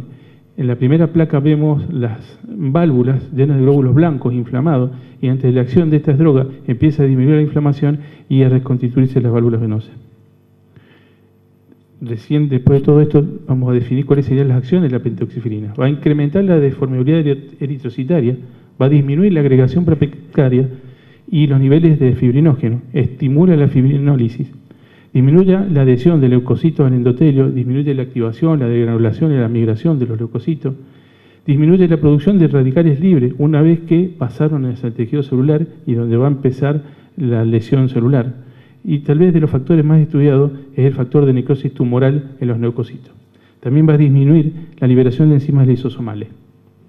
A nivel de la musculatura vascular lisa, recuerden que esta es la primera acción que nosotros conocíamos, incrementa el flujo hemático, incrementa la perfusión tisular, incrementa el flujo hemático pico y de reposo y disminuye el tiempo de latencia hasta lograr ese flujo pico en pacientes con arteriopatía periférica. Estos efectos se evidencian incluso en lechos vasculares afectados por tejido aterosclerótico. Sería entonces un relajante muscular, distinta acción a lo que estamos hablando por los trastornos tróficos. A nivel celular, el fármaco actúa en diferentes procesos biológicos. Específicamente aumenta la disponibilidad intracelular del AMP cíclico y el GMP cíclico, estimulando la proteína quinasa, y esto es conocido, inhibe la fosfodiesterasa de manera más selectiva que el cilostazol. Sobre los mediadores proinflamatorios, las prostaglandinas y la citoquina, suprime la actividad inflamatoria de la interleuquina, disminuye la producción de interleuquina, aumenta la producción de prostaglandina y disminuye la producción de proteína C reactiva. Acción antiinflamatoria endotelial es independiente de su actividad relajante de la musculatura lisa y de las modificaciones hemorreológicas. Inhibe la respuesta inflamatoria endotelial. Eso tiene una especial trascendencia en la origen y evolución del proceso aterosclerótico. Incluso se describen receptores específicos, que serían los receptores adenosina 1 y 2. Un Flebology 2013, nuevito, inflamación de las úlceras venosas crónicas de Raffetto de Harvard, el cual demuestra marcadores potenciales para la curación de las úlceras venosas crónicas, los nombra, factor de crecimiento derivado de las plaquetas, metaloproteinasa de la matriz, factor de crecimiento transformante, interferón, factor de estimulante de colonia, granulocitos, macrófagos, interleuquina. El objetivo de los ensayos clínicos actuales es demostrar aumento de estos marcadores luego del tratamiento con betoxofilina u otra droga, y se harían mediante biopsias y estudios inmunohistoquímicos en el fluido de las heridas, de la secreción de las heridas y en la sangre venosa.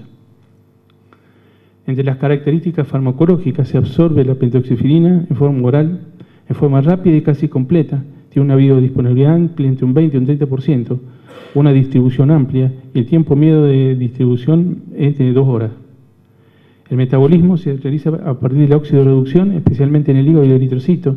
Se identifican 5 metabolitos, todos con actividad farmacológica similar a la droga madre. En pacientes cirróticos se detecta aumento significativo de las concentraciones y del metabolismo 1. El tabaquismo aumenta el metabolismo de la pentoxifilina, que tiene una indicación precisa y está disminuyendo más del 20% sus niveles plasmáticos. Se excreta a nivel renal y las dosis son 400 miligramos cada 8 horas. Tiene una buena tolerancia biológica, en 30 años de experiencia con empleo de pentoxifilina a nivel mundial, tiene un adecuado perfil de tolerancia y los efectos secundarios son pocos, 3% leves a nivel del tracto gastrointestinal y menos aún en el sistema nervioso, 1% si pasamos la dosis habitual. Con el resto de los fármacos con actividad antiagrante plaquetaria se puede producir mayor tendencia al sangrado. Y tenemos que tener cuidado con la aspirina, con el dipyridamol y con el clopidogrel. El perfil de seguridad a nivel cardiovascular es adecuado, a diferencia de otros inhibidores de la fosfodiesterasa como el cilostazol, y la pentoxifilina no está contraindicada en la insuficiencia cardíaca. Precauciones en pacientes anticoagulados con factores de riesgo hemorrágico, pacientes con indicación concomitante de drogas antihipertensivas, porque hay reportes de potenciación, disminución de la tensión arterial. Está contraindicado en pacientes con hemorragia cerebral o retiniana reciente y con intolerancia a la droga, y las advertencias de insuficiencia renal o hepática moderada, porque se sabe que se acumula la droga y se debe monitorizar. En usos clínicos ha sido demostrada su efectividad en terapéutica en el tratamiento farmacológico de procesos isquémicos. La arteriopatía periférica, el PAT tiene una evolución crónica, especialmente el FART subclínico durante años, su síntoma patognomónico es la claudicación intermitente. El tratamiento farmacológico de elección del cilostazol mejora en mejor grado los parámetros hemodinámicos que la pentoxifilina. La pentoxifilina sería una droga de segunda elección, incrementa la distancia recorrida hasta la claudicación inicial 50% y hasta la claudicación absoluta 35%. Los esquemas, esto es antiguo viejo, las pacientes con PAT pueden presentar 4 isquemias críticas de las extremidades inferiores, la ICE es el mayor compromiso hemodinámico, dolor en reposo persistente y trastornos tróficos, úlcera isquémica, tiene una incidencia de 100 casos cada 100.000, aumenta en los diabéticos, el 25% de las ICE evolucionan a la puntuación dentro de los 12 meses, La pentoxifenina en el tratamiento de la ICE sí está aceptado como trastorno trófico, disminuye el dolor de reposo e incrementa las tasas de cicatrización de las lesiones cutáneas y en ETA el cilotación no tiene indicación. Para el tratamiento de las úlceras venosas, que era el tema que teníamos que hablar en realidad, medicina basada en la evidencia, tratamiento farmacológico en pacientes con enfermedad venosa 4, 6, 5 y 6, de Davis, lo conocen todos, un flebólogo del 2010, establece que hay una amplia gama de tratamientos que están disponibles para pacientes con enfermedad venosa crónica, invasivos, mínimamente invasivos, no invasivos, y el objetivo de Davis fue evaluar la evidencia para indicar agentes farmacológicos que se denominan los BAT, drogas venoactivas, en el tratamiento de la enfermedad venosa crónica. Y los resultados, que para la enfermedad venosa C2, C4 se puede utilizar muchos BAT, el que se destacan la diosmina, el rutósito, el obesilato de calcio, que la fracción flavonoide de micropurificada y la pentoxifenina van a mejorar la cicatrización de las úlceras venosas, más vendaje de compresión multicapa, y que los beneficios clínicos de otros medicamentos, en C4, C5, C6, no están comprobados. La fiabilidad de los ECA, de los ensayos clínicos controlados aleatorios, es limitada por ser heterogéneo y por el tamaño de la muestra y por la falta de seguimiento a largo plazo. Conclusiones, esto tal vez es importante, existe una sólida justificación para la indicación de los BAT. La farmacoterapia debe formar parte de una gama de opciones de tratamiento en la gestión moderna de los pacientes con trastornos venosos crónicos. Entonces aparece otro artículo, lo estoy poniendo en orden por los años, que se establece la necesidad de una guía de consenso intersocietaria para la úlcera venosa, O'Donnell, en el 2011. El manejo de úlcera venosa consume recursos considerables en los sistemas de salud, representa hasta el 1% de los presupuestos sanitarios de países industrializados. Las guías de práctica clínica basadas en la evidencia aportan recomendaciones de diagnósticos y terapéutica, análisis costo-beneficio y se asocian a mejor calidad de los resultados y menor costo. Y el objetivo del trabajo fue determinar si existe concordancia entre las guías con respecto a la calidad de la evidencia y la fuerza de las recomendaciones. Se analizaron de forma sistemática las guías para úlcera venosa, se analizaron el número de guías, la calidad de la evidencia y la fortaleza de las recomendaciones. Y los resultados, identificó 14 guías de práctica que estaban bien realizadas, el método de desarrollo de la guía, el análisis de la calidad de evidencia y las recomendaciones. 5 estaban patrocinadas y 9 eran por una sociedad médica. Solamente 9 habían sido actualizadas en los últimos 5 años y de todos los elementos de la guía destacamos lo de la pentoxifenina. En el 80% de la guía se aceptaba el tratamiento con pentoxifenina. Con respecto a las conclusiones, entonces existen numerosas guías basadas en la evidencia para la úlcera venosa. No hay consenso sobre la calidad de la evidencia y la fortaleza de las recomendaciones. Algunos ítems necesitan mayor estudio y refinamiento. Para mejorar la atención del paciente y reducir el desperdicio de recursos, es imprescindible que las sociedades científicas de la especialidad desarrollen nuevos documentos de consenso. La guía del CONUEI, el español, del 2008, la guía 2F del CONUEI, tratamiento farmacológico de la úlcera venosa, de nuevo pentoxifenina y diosmina, con un nivel 1A, sin duda. Los estudios americanos anglosajones fueron mucho más estrictos. En el sexto simposio vascular del Pacífico, ¿sí?, el tratamiento farmacológico, otra vez pentoxifenina, efecto beneficioso en la cicatrización de las úlceras venosas, con o sin terapia compresiva. O sea, se debe indicar siempre terapia compresiva y mejora los resultados, pero si el paciente no tolera, no la quiere usar, también mejora los resultados. En las guías de práctica del American Venous Forum, en 2011, la guía de práctica clínica para el cuadro de enfermedad venosa crónica tienen 3 niveles de evidencia: la alta A, media B, muy baja o baja C, y las recomendaciones para el tratamiento se clasifican según el grade, que la valoración de la fuerza de recomendación, 1 es fuerte si los beneficios superan los riesgos y 2 es débil si los beneficios están equilibrados. Son 14 guías de práctica y los cuales distinguimos la número 8, la 8.1 son las drogas venoactivas en el C1, C2, C3, siempre más terapia compresiva, y la 8.2, la que nos interesa a nosotros, pentoxifenina, fracción purificada, micronizada de flavonoides, más terapia compresiva para acelerar las úlceras venosas. Y el grado de recomendación es 2B, mucho más estricto que la de los españoles.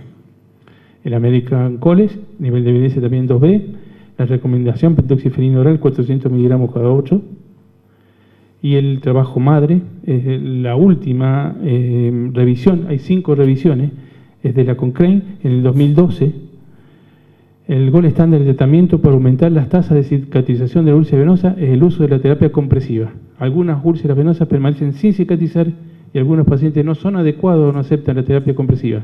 La pentoxifina es el fármaco que cumple papel relevante dentro del arsenal terapéutico. Para evaluar la eficacia y la seguridad de la pentoxifina en el tratamiento en comparación con placebo u otros tratamientos en presencia o ausencia de terapia compresiva. Este metaanálisis tiene 12 estudios que cumplieron los criterios de inclusión. 10 ensayos los compararon con placebo, un ensayo con ningún tratamiento y un ensayo con el anticoagulante. Cuando analizamos el metaanálisis y bien da resultados importantes, es un verdadero caos metodológico, como ocurre en todas las investigaciones a nivel de la úlcera venosa. No se identifican nuevos ensayos para la actualización, 12 ECAs que implicaban los 264 pacientes y la calidad científica fue variable. La pentoxifina es más eficaz que placebo en cuanto a la cicatrización completa de la úlcera. El riesgo relativo 1,70, o sea, 1,7 veces más que el placebo. La pentoxifina más terapia compresiva es más eficaz que el placebo más terapia compresiva. El RR 1,56. La pentoxifina sin terapia compresiva es más eficaz que el tratamiento con placebo o sin tratamiento, un RR de 2,25. Los efectos adversos son más frecuentes, 1,56 con respecto al grupo control. 72% son gastrointestinales. Un ensayo de Nelson en el 2007, donde va a comparar la eficacia de pentoxifina con placebo de gasa común versus apósito hidrocoloide, de terapia compresiva versus mono y multicapa. Es un ECA doble ciego cohorte de 24 semanas realizadas en clínicas ambulatorias de Escocia. La muestra son 245 pacientes. La medida, el resultado principal es el tiempo de cicatrización completa y los secundarios, tasa de cicatrización, retiro y eventos adversos. Como conclusión, la pentoxifina aumenta la tasa de cicatrización de las úlceras venosas, pero hay que hacer una buena estadística con modelo de regresión. La terapia multicapa aumenta las tasas de cicatrización, 67 versus 49, y no se demostró aumento de las tasas de cicatrización entre los distintos apósitos. Esto es discutible. En un del 2012, evalúa de nuevo la eficacia de la pentoxifina en las úlceras venosas, un periodo de 10 meses, 40 pacientes, otra vez un corte, terapia compresiva versus terapia compresiva más pentoxifina. La aleatorización es adecuada, la edad media es semejante, las características basales. Y como conclusión es que disminuye el tiempo de cicatrización de las úlceras venosas de 4 meses con respecto a 6,25 en el estándar. Disminuye el edema de los 3 meses de seguimiento. Al primer mes 40, 35 y en los 3 meses 70 contra 50. Disminuye el dolor a los 3 meses de seguimiento. Y lo más importante, disminuye el tamaño de la úlcera. En la visita 1 tenemos 8,69, 8,66, en la 2 5,30 versus 6,15 y en la 3 1,41, 3,78. Es estadísticamente positivo. Por último, quiero comentarles algo del análisis farmacológico de la pentoxifina, un trabajo español basado en ese metaanálisis que hablamos que es la base de todos los tratamientos. Establece que la pentoxifina oral es el tratamiento farmacológico más estudiado en las úlceras venosas. Si se asocia a la terapia compresiva, ha aumentado a ser más efectivo que la terapia compresiva aislada. Evalúa la eficiencia, pero sobre todo va a hacer un análisis costo. El tipo de estudio es una evaluación económica, análisis costo-efectividad que vamos a denominar ACE, los grupos de comparación, terapia compresiva más pentoxifina de 1.200 miligramos versus terapia compresiva, se realiza en clínicas ambulatorias en España, utilizan 2 periodos, 8 y 24 semanas, según las perspectivas del Servicio Nacional de Salud. Los resultados, a las 8 semanas, el grupo 1 de la pentoxifina más terapia compresiva, 33,33%, y el grupo 2 cicatriza en el 22,22%. La terapia compresiva es más efectiva, tiene mejor análisis costo-efectividad y se establece un radio costo-efectividad que se denomina ICER, de 282,1. A las 24 semanas de la cicatrización es 63,31 versus 45, es más efectiva, mejor ACE y mejor ICE. Y se hacen estudios de sensibilidad que ya los describimos rápidamente. El tratamiento, tiene, como conclusión, asociado con la terapia compresiva, es lo aconsejable y tiene mejor ICE. Con respecto a esto no se valoraron en las dos alternativas ni el costo del protocolo del dolor, ni el costo de tratamiento con antibióticos, ni los efectos secundarios de la terapia compresiva, ni de los antibióticos, ni los efectos relacionados con la pentoxifina, y lo más importante, no se valoró el ausentismo laboral. El cálculo del costo semanal se realizó mediante la suma de costo semanal de curación más costo de horarios profesionales más costo semanal del tratamiento farmacológico. Se multiplica entonces el costo por el número de semanas en dos horizontes temporales, con dos modelos de estudio, 8 y 24 semanas, y se utilizó una unidad monetaria estable que es el euro. La rentabilidad del gasto terapéutico es mejor en términos de efectividad para la terapia combinada, aunque en términos absolutos sea más costosa. ¿Cómo se interpretan los ISER? Si el financiador decide pagar un tratamiento combinado de 8 semanas, es necesario un incremento del gasto de 2,82 euros por individuo a tratar, para obtener un incremento de 1% de efectividad hasta un 33,3%. De esta manera el costo por individuo se incrementa a 31,4 euros. Si no paga el financiador este incremento, la efectividad se mantiene baja. Y a las 24 semanas pasa una cosa semejante. Los análisis de sensibilidad se realizaron de acuerdo al costo de la curación y de acuerdo también a la sensibilidad por el porcentaje de curación de las heridas, que se mantienen los niveles que resistirían hasta un 5,5 a las 8 semanas y un 7% a las 24 semanas. Como conclusión, y esto fuimos a un congreso en el American Venous Forum en 2012, están estos próceres, y determina que el tratamiento, las úlceras venosas son heridas inflamatorias, que hay que eliminar la hipertensión venosa con la compresión y corrección del trastorno venoso y reducir la inflamación. La hipertensión como causa subyacente a la infección persistente, o sea, las úlceras están estancadas en un proceso, en un modo proinflamatorio. Las terapias efectivas, nombra todas estas, pero la más importante que yo quiero destacar es la farmacológica, y dentro de la farmacológica la pentoxifenina. Dentro de las opciones basadas en la evidencia, el uso de pentoxifenina 400 800 miligramos 3 veces por día. El plan de las 4 semanas con el uso de pentoxifenina. La ciudad donde trabajo, muchas gracias.